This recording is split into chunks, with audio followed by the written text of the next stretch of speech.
librarian here with us today.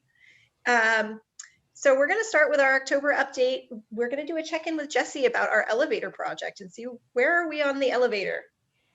We are about halfway done. So at this point, we have kind of made it through some of the big milestones. The old piston and jack have been removed. The new piston and jack are in. So it's a hydraulic elevator. So that's what actually supports the elevator. So that's huge. They've done a test. It's functional.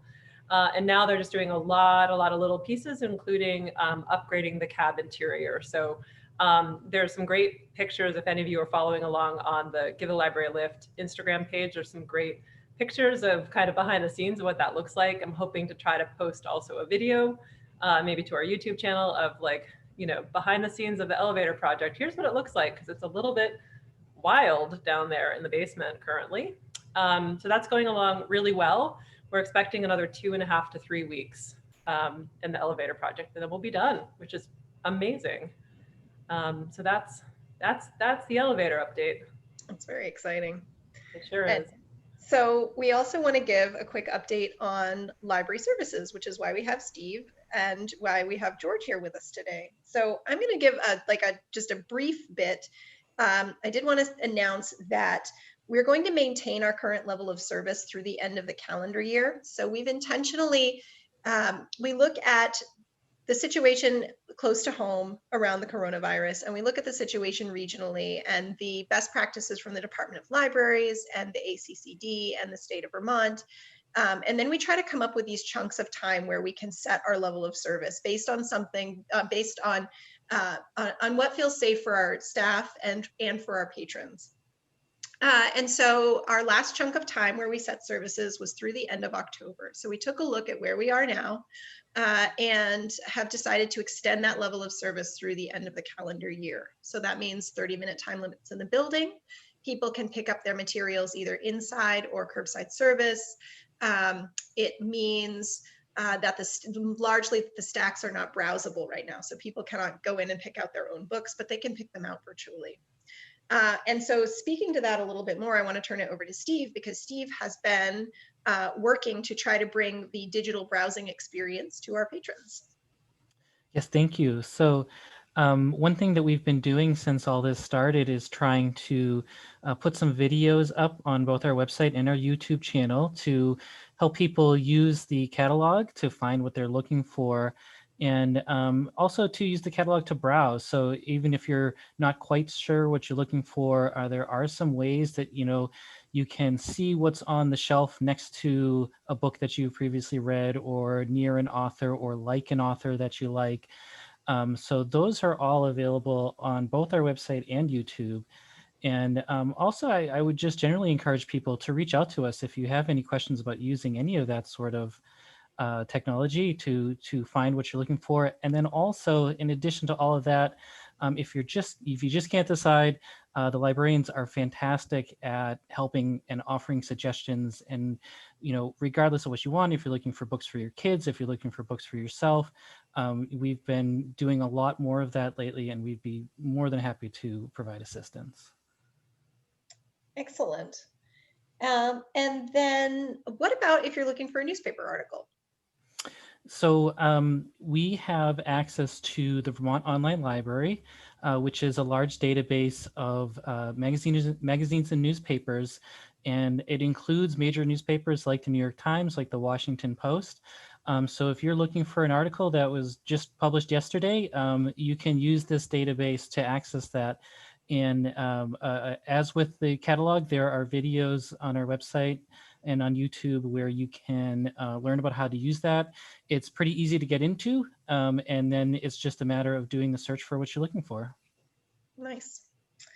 And then, well, thank you, Steve. And so, George, how are things in Interlibrary Loan land? Things are lovely in Interlibrary Loan land. Everyone should visit from a distance. And first of all, first time on Zoom with my face, so please be kind. There you go. Secondly, we get tons of requests. We run like 100 requests a week or so, something like that. And they come in twice a week in big courier bins, which I unpack on Tuesdays. So right now I have a giant pile of books to go through, which will go out to people later this week. Excellent. And if somebody hasn't used Interlibrary Loan before, why would they use it and how would they access it? They could access it by going to our website and clicking on the Interlibrary Loan button, which is under Library Services, I think. I think it's under Use Use your Library. Yeah. Use the library. There you go. Yeah. I don't know. I know, I was looking as you were Yeah, talking. okay. Yeah. Just put in the title of the book you're looking for and the author and your name and your email or phone number, and it's easy, and it will come to my email and I'll get it for you. So the trick is that it has to be at least 6 months old, or libraries aren't going to send it to us. And there's really no other caveats to it. Yeah. So far as I know. Yeah. I know sometimes you've had a hard time getting multiple copies of books, especially if they're newer. That can be a challenge, but that's by true. and large, yeah. Yeah, book groups, we get multiple copies of books from book groups all the time. And they've actually, since we've reopened, they've been really nice about it. Oh, that's excellent. Saying, if it's not too much trouble. And then either one of you, like, one of the things that I know that you guys have been doing primarily, and some of the other librarians have been making displays so that we can do small, like mini browsable sections for people and trying to bring down high interest stuff. And George, remind me what the display is that we're doing right now. We're doing a couple. We're doing first in series for mysteries and fiction, which I think you thought of originally. Yeah, I did, but that's okay. We're also doing, Sarah and I are doing, have you met Sarah yet online? I don't know. We haven't met Sarah yet online, but we'll have to bring her on one of these days. Excellent. Yeah. She'll enjoy that. Yeah. Sarah and I are doing a Black and Native Lives display, which is taking up one chunk of one shelf, and then next to it, that's the adult stuff, and then next to it we have YA and kids stuff along those themes as well. And we're trying to do biography, memoir, nonfiction, written, I think is our general theme. Yeah, that's excellent. Yeah. And it's actually been going out a lot, so we're happy with it. Yep. Yeah, I would also add there's also a browsable shelf of Halloween books for kids too. So. Oh yeah, that's right. Yeah, we're doing seasonal. Oh, and also that we have mysteries, and we have the mysteries divided into two sections because there were some donations of classic mysteries. Can I talk with my hands on this? Yeah. So we have like a shelf of classic mysteries by authors that were around in the 30s, 40s, 50s that have been republished in the last couple of years. And then our regular shelf of mysteries as well by more recent writers. It's awesome. Which is to say, still living. Yeah. Cool. All right. Does anybody else have anything that we haven't touched on yet that you really you're dying to add before we sign off for the day? I wanted just to note, go ahead. No, you go. Jessie first. Okay. So I just wanted to add that the fall appeal is going out.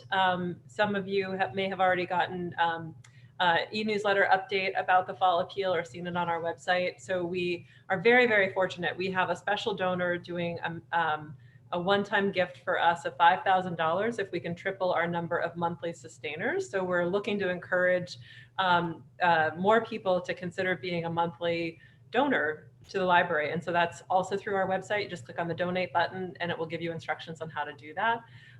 And the written appeal, unfortunately, another COVID thing is that there's often delays and weird things. So our written appeal is going out a couple days later than we had expected it to.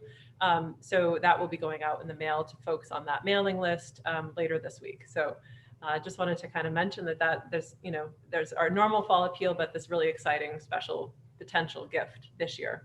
And Jessie, monthly sustainers can be sustainers at any level. It's just the concept that it is a regular monthly online donation, right? And one of the ways that benefits the library is that we have a more predictable income stream. So instead of kind of waiting for one or two big appeals each year, if we can increase the number of monthly donors, then we have a better sense of this money coming in regularly.